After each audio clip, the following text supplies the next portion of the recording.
Assalamualaikum warahmatullahi wabarakatuh. Salam sejahtera, salam sehat untuk kita semua. Shalom teman-teman. Semoga teman-teman dalam keadaan baik-baik saja bersama dengan keluarga teman-teman dimanapun teman-teman berada.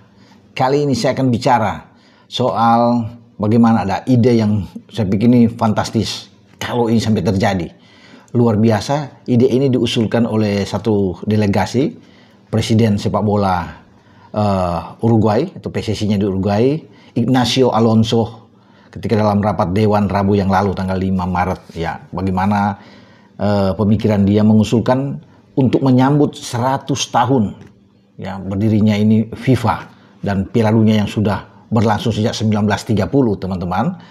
Jadi Ignacio Alonso ini bilang bagaimana kalau Piala Dunia 2030 itu ada 64 tim dari seluruh benua tentunya, Asia, Afrika ya, ada Amerika, Eropa, itu bisa hadir 64 tim. Kalau sekarang kan nantinya di Amerika 2026 itu jadi 48 tim.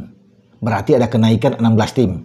Karena pertandingan terakhir atau Piala Dunia terakhir itu di Qatar ya, itu diikuti 32 tim. Jadi kalau dengan ketambahan 16 tim jadi 48 tim. Nah, kita sekarang sedang berjuang, timnas ya, Indonesia sedang berjuang untuk mendapatkan salah satu jatah. Ya, baik jatah langsung dari Asia yang mendapatkan 8 jatah, bahkan Asia bisa masuk ke 9 jatah, ada playoff dengan wakil dari Amerika Selatan, dan peluang itu masih ada. Makanya kita akan bertarung melawan Australia dalam pertandingan yang tentunya dinantikan banyak orang, penggemar sepak bola Indonesia pada 20 Maret yang akan datang. Jika kita menang, kita punya kans besar lolos mendampingi Jepang di grup C, pra Piala Dunia zona Asia, ya, untuk bisa lolos, karena kan terbagi dalam 3 grup saat ini di Asia, A, B, C. Masing-masing grup meloloskan 2 tim, juara dan runner up. Sementara tim lainnya peringkat 3 dan peringkat keempat akan bertarung lagi untuk masuk ke fase ronde keempat, mencari 2 jatah sisa lagi. Bahkan ada jatah untuk playoff. Nah, 64 tim ini memungkinkan Indonesia itu bisa hadir kalau ketambahan ini. Dengan sekarang aja kita peluang kita sudah ada, bagus, dengan materi pemain yang berkualitas sekali, dengan banyak pemain-pemain diaspora yang bermain di Belanda, di Italia, yang ada di Dallas dengan Martin Paes di sana, itu bisa bergabung, dan kita sekarang mulai disegani, dilihat penampilan Indonesia dengan upaya keras yang dilakukan oleh PSSI, oleh Pak Ketua Umum Pak Erick Thohir, sehingga peluang momentum itu dimanfaatkan di 2026 ini. Tapi 2030 yang diusulkan tadi yang saya bilang oleh Ignacio Alonso ini menarik. 64 tim tidak main-main teman-teman ya. Jadi ini menguntungkan bagi tim-tim yang negara-negara di Asia, Afrika ya, untuk bisa hadir cepat. Kalau di Amerika Latin itu kan ada 11 negara cuma di sana. Pasti mungkin kalau 64 11-11 bisa lolos langsung. Ya. Dan kita punya harapan kalau Asia itu bisa diwakili, katakan ketambahan jadi 12 tim atau bahkan lebih jadi 14 tim. Wah, kita punya peluang besar untuk bisa hadir nantinya di 2030. Jadi ini satu kabar yang menggembirakan ya. Afrika juga pasti akan menyambut ini dengan sukacita. Ide yang bagus. Nah, untuk 2030 tuan rumahnya sudah ditentukan. FIFA sudah menentukan teman-teman. Itu ada 6 negara. 3 di Amerika Latin. Uruguay, Argentina, dan Brasil. Kenapa? Karena ini kan ada simbol ya sejarah yang luar biasa. Karena Piala Dunia 1930 pertama kali berlangsung di Uruguay. Uruguay tampil sebagai juara. Dulu Piala Dunia ini masih bernama Jules Rimet. Ya, sebelumnya ada namanya Victoria, tapi berganti dengan ketua FIFA yang pertama yaitu Jules Rimet ya, yang akhirnya berhasil merebut itu 3 kali ya, masih dan buatlah Piala Dunia ini setelah Pele dan kawan-kawan meraih sukses besar. Dan Piala Dunia ini seperti yang teman-teman saksikan, inilah bentuk Piala Dunia dengan tinggi 36,8 cm, ada 18 karat kalau bisa melihat dengan di sini ya, dengan bagaimana 5 kilogram beratnya itu, 18 karat. Jadi ini yang selalu menjadi simbol diperebutkan oleh semua tim. Argentina tim terakhir kemarin yang menjadi juara setelah mengalahkan Prancis di final, Lionel Messi dan kawan-kawan untuk bisa meraih gelar itu. Jadi sekarang diperebutkan lagi untuk 48 tim. Semoga Indonesia ada di Amerika, Meksiko, dan Kanada. Amin. Ya, kita semua harus aminkan itu. Tidak mudah, tidak gampang. Perjuangan tuh berat. Tapi kita harus bisa yakin dulu. Ya, paling tidak kalau kita tidak lolos langsung dengan Jepang, Kita masih bisa ada di putaran keempat kalau menempati peringkat ketiga dan peringkat keempat. Kita harus bisa memainkan 2 pertandingan kandang lawan Bahrain dan Cina dan kita menang, maka kita masih bisa berharap untuk lolos ke putaran keempat. Tapi, ya ada tapinya. Jika kita dapat 1 poin lawan Australia atau bahkan membuat kejutan besar, menang lawan Australia, saya rasa dan saya yakin kita akan melenggang langsung ke Piala Dunia untuk sebagai peringkat kedua setelah Jepang. Karena Jepang saya pikir udah pasti lolos dari grup C ya, teman-teman. Karena mereka ketika kita lawan Australia, mereka akan lawan Bahrain, main di Jepang. Dan Jepang ketika main di Bahrain menang 5-0 di kandang Bahrain. Saya pikir biar Bahrain juara teluk sulit untuk bisa mengalahkan Wataru Endo dan kawan-kawan. Tim asuhan Moriyasu ini akan menang. Dan kalau mereka menang, menguntungkan buat kita.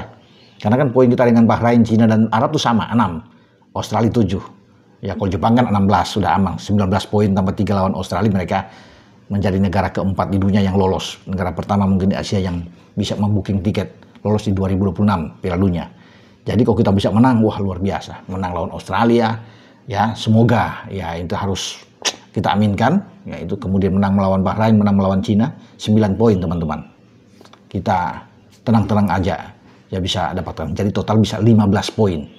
Sulit untuk dikejar. Australia masih akan memainkan pertandingan melawan Arab Saudi. Mereka ke Arab, kemudian mereka akan menjamu Jepang. Ya, tidak mudah. Makanya kalau kita bisa menang, itu sudah garansi kita bisa mendapatkan. Kita berada langsung di posisi kedua. Ya, dengan 9 poin itu enak buat kita ya. Tapi kita harus berjuang tentunya. Tim asuhan Patrick Kluivert harus habis-habisan untuk bisa bertarung menyelesaikan 4 pertandingan sisa di bulan Maret dan bulan Juni.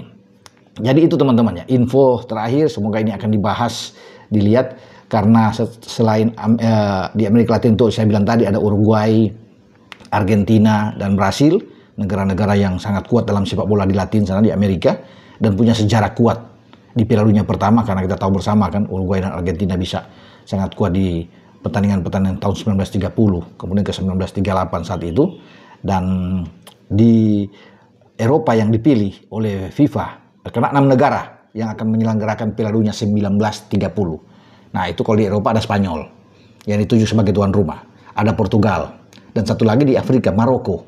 Jadi ini dibagi, jadi Piala Dunia itu akan terbagi dengan bagus sekali, sudah dihitung dengan baik. 3 dari Latin dan 2 Eropa, sementara 1 ke Afrika. Karena itu jaraknya tuh dekat satu uluran tuh antara Spanyol, kemudian Portugal, nanti ke Maroko. Ya, jadi jarak penerbangan di situ nggak terlalu jauh-jauh sekali ya kalau bisa dikatakan, dan ini sudah dihitung dengan cermat. Ya, jadi yang kita berdoa aja kalau 64 ini memang fantastis bisa terjadi teman-teman, karena FIFA itu memodifikasi terus naik ya. Sekarang dipegang oleh ketua umum ya Infantino, Gianni Infantino, ini teman baik dari Pak Ketua Umum Pak Erick Thohir, itu naik terus. Bahkan Piala Dunia antar klub itu di musim panas nanti itu ada 32 tim, dimodifikasi lagi naik terus. Jadi luar biasa ya, mereka nggak peduli walaupun banyak yang mengatakan ya bahwa ini FIFA membuat lebih banyak turnamen ini apalagi Piala Dunia karena faktor cuan semua yang akan mereka lihat, ya tetap mereka akan menyelenggarakan apapun yang dikatakan orang, Piala Dunia ini terus bisa berjalan. Ini luar biasa ya yang terjadi nantinya. Ya kita doakan bersama-sama ya, ketika ada pembahasan itu proposal yang masuk untuk 68 tim ini bisa disetujui. Maka kalau Asia naik dari 8 sekarang jatah menjadi 12 atau bahkan mungkin 14-15 jatah, mantap. Kita di ASEAN ini bisa menjadi wakil yang sangat disegani dan difavoritkan bisa langsung lolos pada 2030 nantinya ya. Oke, sampai di sini info saya untuk Piala Dunia, dan kita sedang bersiap sekarang menantikan nama-nama pemain yang akan diumumkan, yang tentunya sudah ada di saku Patrick Kluivert, dan PSSI akan merilis itu siapa 27 nama ini akan masuk, yang pasti dari Eropa semua, dari pemain-pemain yang bermain di luar ya. Pemain abroad kita akan masuk, saya pikir semua ya, 18 pemain itu akan ada, atau 19 itu akan masuk di skuad Garuda kita yang akan bertempur melawan Australia di Sydney dan Bahrain di GBK. Dengan saya Bung Ropan. Ciao.